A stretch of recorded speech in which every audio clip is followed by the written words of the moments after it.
Welcome to the 4th edition of the Bulldog Newscast, the spooky edition.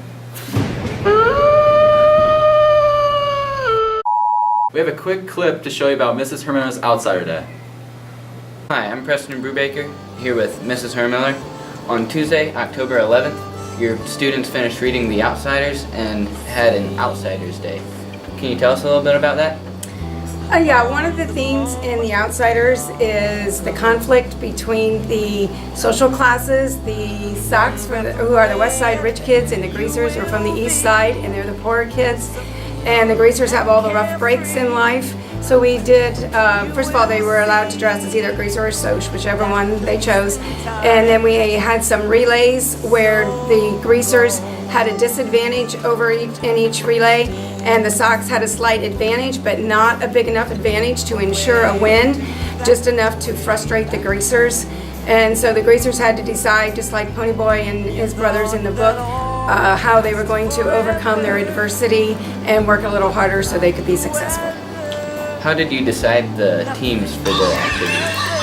First, it just so happened that all of the classes have even numbers, so if they were dressed as a Greaser, or first of all we went with the Soches because more people dressed as Greasers than as Sox, so if they were dressed as a Sox they were automatically on that team, and then after that they just kind of decided who was going to be on which team.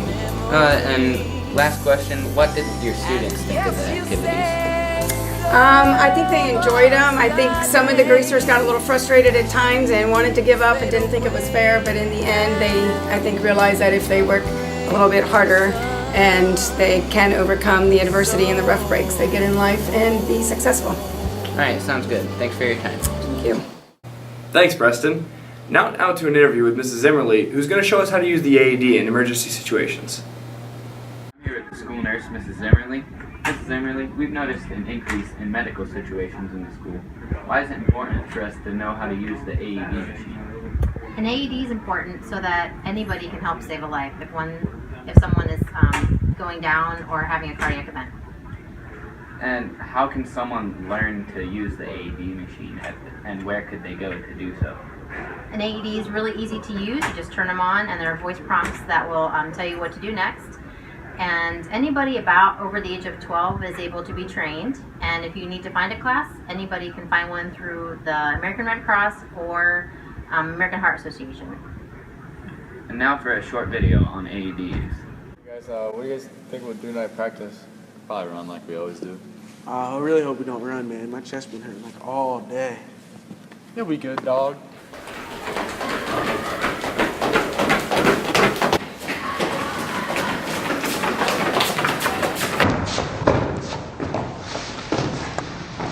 Go, get up. Come on, keep going, keep going. If this were to happen to one of your friends, would you know what to do? Hi, I'm Getty Davis, and today we're going to talk about a school safety feature called the AED. In this video, you will learn what to do in a real-life situation and how to use the AED to save one of your friends. What should we do, guys? So I'm calling 911. I'll go get the AED. Step 1 is to locate the nearest AED. There are 3 AEDs throughout the school. One in the athletic facility, one by the library in the senior hallway, and one located in front of the office. Also, be sure to check the scene around you and have one of your friends or the nearest adult call 911.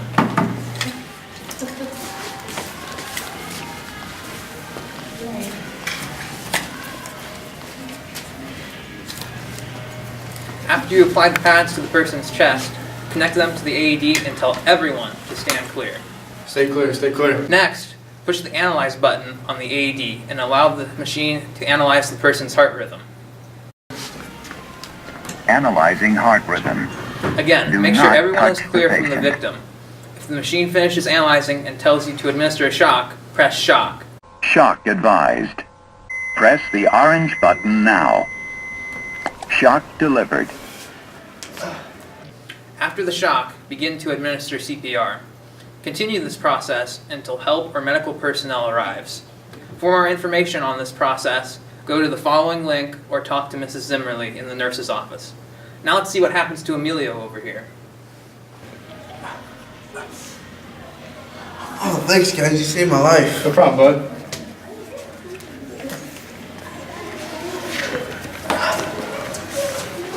Alright, let's get back. And now, back to the studio. The ACT is tomorrow, so make sure you bring pencils, erasers, and a working calculator. We would like to congratulate the band on getting a 1 at eyes. Good luck at state. And the second supporting rating goes to Candace Rose. Congratulations, Bulldogs.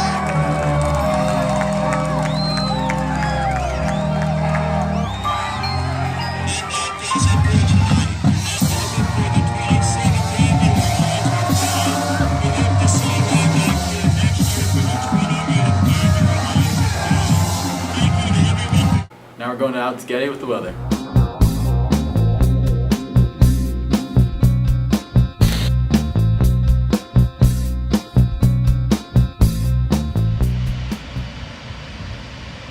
Thanks, guys, and welcome to the spooky edition of this weekend's weather. For today, there'll be showers early, otherwise partly sunny skies with a high of around 55. For tonight, the clouds will move out and the skies will be mostly clear with a chilly low of around 39. For Saturday, the skies will be mostly sunny with a high of around 55 yet again. And on Sunday, the sun will continue with a warmer high temperature of around 63. That's the weather. Now let's go to Zach and Emilio for sports.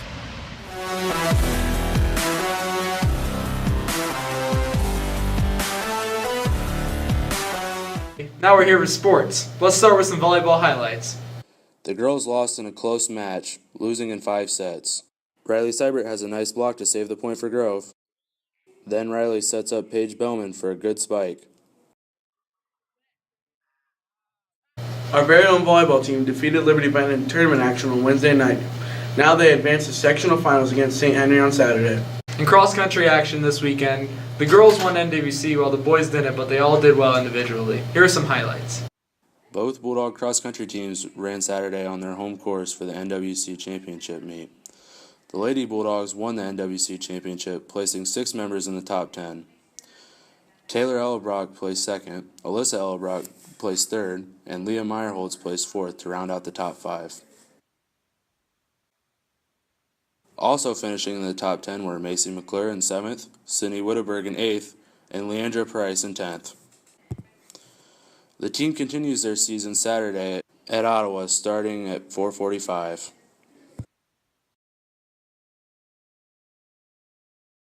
To our football team tonight, as it is their last home game against Paulding. As our fall sports are coming to a close, stay tuned for our winter sports preview. Now it's time for the polls. I'm here with Emily. Emily, what's your biggest fear? Thank you. I'm here with Dylan Mason. Dylan Mason, what's your biggest fear? Spiders. I'm here with Molly. Molly, what's your biggest fear?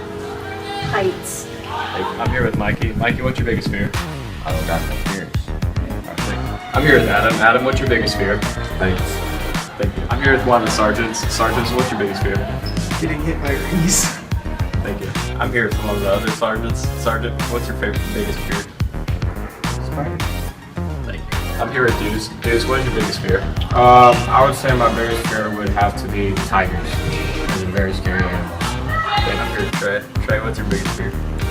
Biggest fear is probably like I'm here with one of the Mackies. Mackie, what's your biggest fear?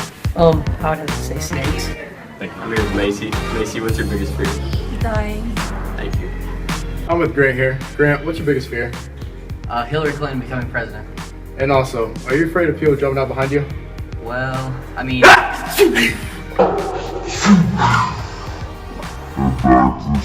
And back to the studio. Thanks, guys, and here are some last-minute announcements. Today, some students at our school are attending Makers Fest.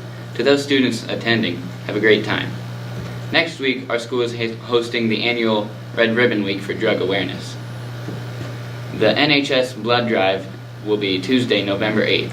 So if you are able to give blood, please do so. It's a good chance to make a difference and save a life.